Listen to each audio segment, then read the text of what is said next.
ಜಯಂತಿ ಹಾಗೂ ಶಂಕರಾಚಾರ್ಯ ಜಯಂತಿ ಪ್ರಯುಕ್ತ ಶಿವಪ್ಪಣ್ಣ ಬಡಿಗೇರ್ ಅವ್ರನ್ನ ಸನ್ಮಾನ ಮಾಡಕ್ಕೆ ಬಂದೀವಿ. ಯಾಕೆ ಅವ್ರನ್ನ ಸನ್ಮಾನ ಮಾಡ್ತೀವಿ ಅಂತಂದ್ರೆ ಅವರು ತಮ್ಮ ಶಾರೀರಿಕ ಒಂದು ದೌರ್ಬಲ್ಯವನ್ನು ಅಂತಂದ್ರೆ ಎರಡೂ ಕಾಲಲ್ಲಿ ಸ್ವಾಧೀನ ಇಲ್ರಿ ಅವ್ರಿಗೆ.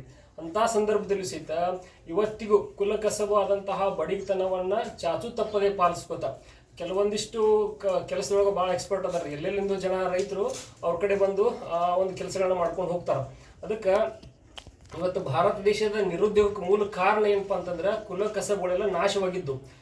ತಮ್ಮ ಶಾರೀರಿಕ ಒಂದು ಅಂಗವೈಕಲ್ಯತೆ ಇದ್ರೂ ಸಹಿತ ಅದನ್ನು ಮೀರಿ ಕುಲಕಸಬನ್ನು ಮಾಡಿಕೊಂಡು ಸ್ವಾವಲಂಬನೆಯ ಬದುಕನ್ನು ಅವ್ರು ಬದುಕಾಕತ್ತಾರ.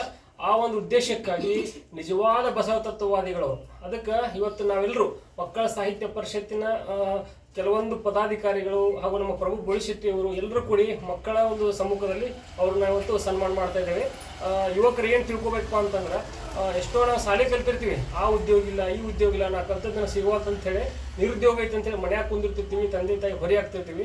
ಅಂಥವ್ರಿಗೆ ಇವರೊಂದು ಮಾದರಿ ಅಂತ ಹೇಳ್ಬೋದು, ಮಾದರಿಯ ಬಸವಣ್ಣ ಅಂತ ಹೇಳ್ಬೋದು, ಆಮೇಲೆ ಕಾಯಕ ಯೋಗಿ ಅಂತ ಹೇಳ್ಬೋದು. ಆ ಒಂದು ಉದ್ದೇಶಕ್ಕಾಗಿ ನಾವು ಇವತ್ತು ಅವರನ್ನು ಗುರುತಿಸಿ ಸನ್ಮಾನ ಮಾಡುವಂಥ ಉದ್ದೇಶಕ್ಕೆ ಬಂದೀವಿ.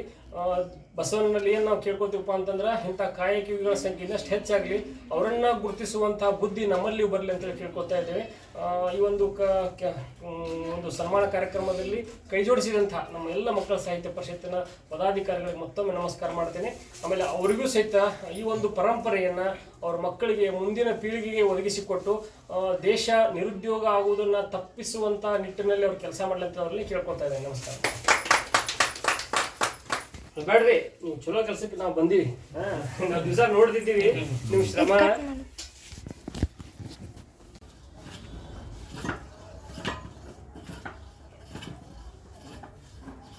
ಬಸವ ಜಯಂತಿಯ ಪ್ರಯುಕ್ತ ಹಾಗೂ ಇವತ್ತು ಶಂಕರಾಚಾರ್ಯರ ಜಯಂತಿಯ ಪ್ರಯುಕ್ತ ನಾವು ಇಲ್ಲಿ ಹಡಪದ್ ಸರ್ ಅವರನ್ನು ಸನ್ಮಾನ ಮಾಡ್ತಾ ಇದ್ದೇವೆ.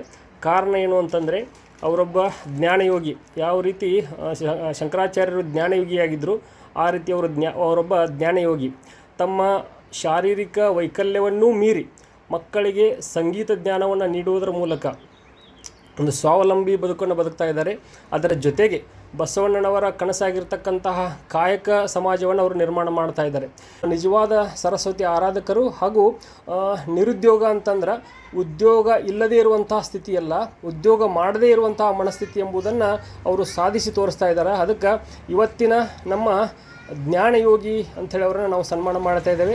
ಈ ಒಂದು ಸನ್ಮಾನ ಕಾರ್ಯಕ್ರಮದಲ್ಲಿ ಹಲವಾರು ಮಕ್ಕಳು ಸಹಿತ ಸಾಕ್ಷಿಯಾಗಿರುವಂಥದ್ದು ನಮ್ಮ ಕಣಕಪ್ಪನವ್ರ ಸರು, ನಮ್ಮ ಪ್ರಭು ಬೋಳಿಶೆಟ್ಟಿಯವರು ಹಾಗೂ ಮಕ್ಕಳ ಸಾಹಿತ್ಯ ಪರಿಷತ್ತಿನ ನಮ್ಮ ಎಲ್ಲ ಈ ಒಂದು ಕಾರ್ಯಕ್ರಮದಲ್ಲಿ ಭಾಗವಹಿಸಿದ್ದು ಅತ್ಯಂತ ಸಂತೋಷದ ವಿಚಾರ.